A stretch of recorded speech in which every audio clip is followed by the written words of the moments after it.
কেন্দ্রে শুরু হয়েছে নির্বাচনী সরঞ্জাম পাঠানোর কার্যক্রম। এ নিয়ে আরো বিস্তারিত জানাতে ঢাকা ৮ আসনের Wills Little Flower School and College কেন্দ্র থেকে যুক্ত আছেন সহকর্মী তানজিলা খান মিম।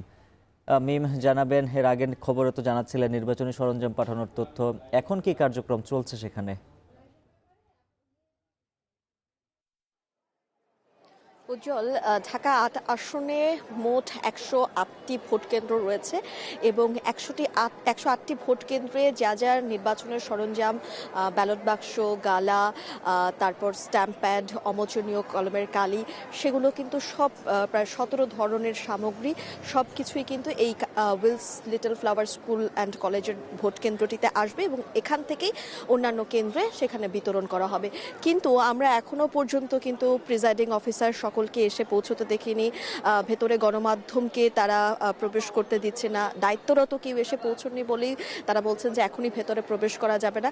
এবং প্রতিটি কেন্দ্রে, আমরা অন্যান্য কেন্দ্রে যেমন খবর পেয়েছি যে সকাল সকাল প্রিজাইডিং অফিসাররা এসে সেই আসনগুলোর ভোট কেন্দ্রের জন্য তারা এই যে নির্বাচনের যে সামগ্রী সরঞ্জাম সেগুলো নিয়ে গিয়েছেন, কিন্তু এখনো পর্যন্ত কিন্তু ঢাকা ৮ আসনে এই ভোট কেন্দ্র থেকে অন্যান্য ভোটের সরঞ্জাম, নির্বাচনী যে সরঞ্জামগুলো রয়েছে যেগুলোর কথা বলছিলাম, ব্যালট পেপার থেকে শুরু করে গালা, তারপর অমোচনীয় কলমের কালি, স্ট্যাম্প প্যাড সহ প্রায় ১৭ ধরনের সরঞ্জাম কিন্তু নির্বাচনে একটি ভোট কেন্দ্রের প্রয়োজন হয়।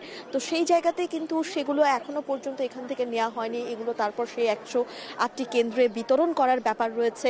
অর্থাৎ এখনো পর্যন্ত দায়িত্বরত কাউকে এই ঢাকা ৮ আসনের ভোট কেন্দ্রে আসতে দেখা যায়নি। এই বিষয়টি আসলে একটু জানানোর ছিল উজ্জ্বল আপনার মাধ্যমে দর্শকদেরকে।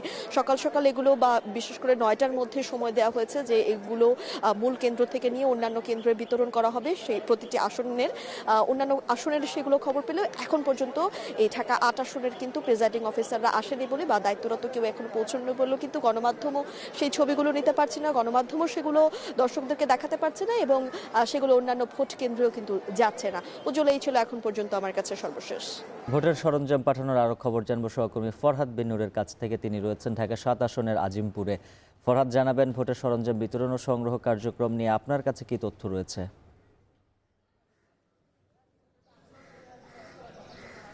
উজ্জ্বল হাফিজ, এখনও এখানে বিতরণ কার্যক্রম শুরু হয়নি, তবে ইতোমধ্যেই আমরা দেখেছি যে এই যে আজিমপুরের যে গার্লস স্কুলটি রয়েছে এখানে মূলত ঢাকা ৭-এর যেসব কেন্দ্র রয়েছে সেই কেন্দ্রগুলোর সরঞ্জামাদি এখান থেকে দেওয়া হবে, যেটি এখনও শুরু হয়নি। তবে বিভিন্ন কেন্দ্রের যারা বিভিন্ন পর্যায়ের প্রিজাইডিং অফিসার সহ যারা দায়িত্বশীল রয়েছেন তারা কিন্তু ইতোমধ্যে এখানে এসেছেন সরঞ্জামগুলো নেয়ার জন্য, তবে এখনও সেটির বিতরণ এবং সংগ্রহ কার্যক্রম শুরু হয়নি।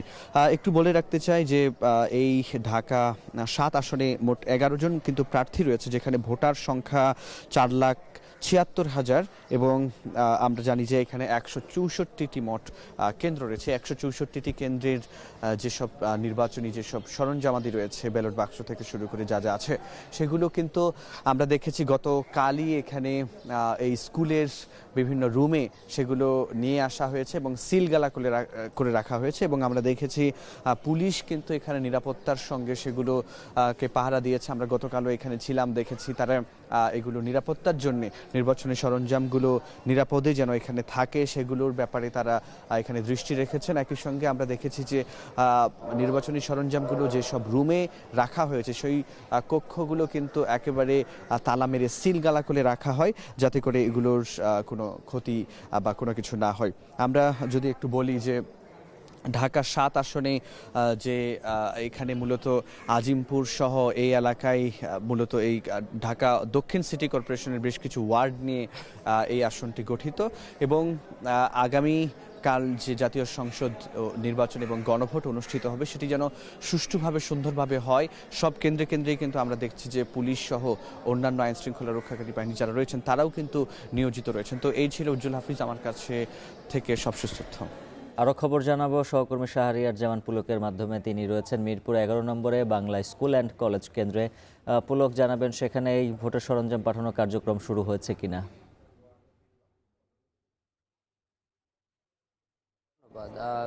রাত পোহালেই সেই বহুল কাঙ্ক্ষিত ত্রয়োদশ জাতীয় সংসদ নির্বাচন এবং এই যে নির্বাচনকে ঘিরে আগের দিন যে নির্বাচনী সরঞ্জাম পাঠানোর যে থাকে এইটি কিন্তু আজকে শুরু হওয়ার কথা রয়েছে কিছুক্ষণের মধ্যে। আমি এখন বর্তমানে যে কেন্দ্রে রয়েছি সেটি হচ্ছে Mirpur Bangla school and college এবং এটি একটি কেন্দ্রের পাশাপাশি এই যে ঢাকা 16 আসনের যে নির্বাচনী সরঞ্জাম পাঠানোর যে হাবটি রয়েছে সেটি কিন্তু এই কেন্দ্র থেকেই মোট 137টি কেন্দ্রে পাঠানো হবে।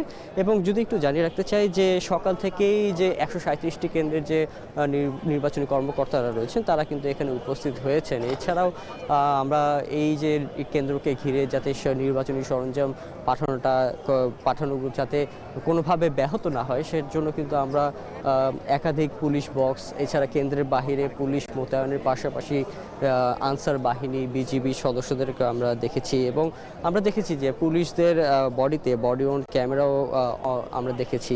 এবং এই যে মোটামুটি বলা চলে যে নির্বাচনের আগে যে একটি আমেজ এই যে কর্মকর্তারা সবাই এখানে উপস্থিত হয়েছেন নির্বাচনী সরঞ্জামগুলো নিয়ে নেওয়ার জন্য এবং এটি মূলত আজকে বিকেলের মধ্যেই সর্বমোট এই আসনে 137টি কেন্দ্র রয়েছে আজকে বিকেলের মধ্যেই সবগুলো আসনে কিন্তু পৌঁছে যাবার কথা রয়েছে।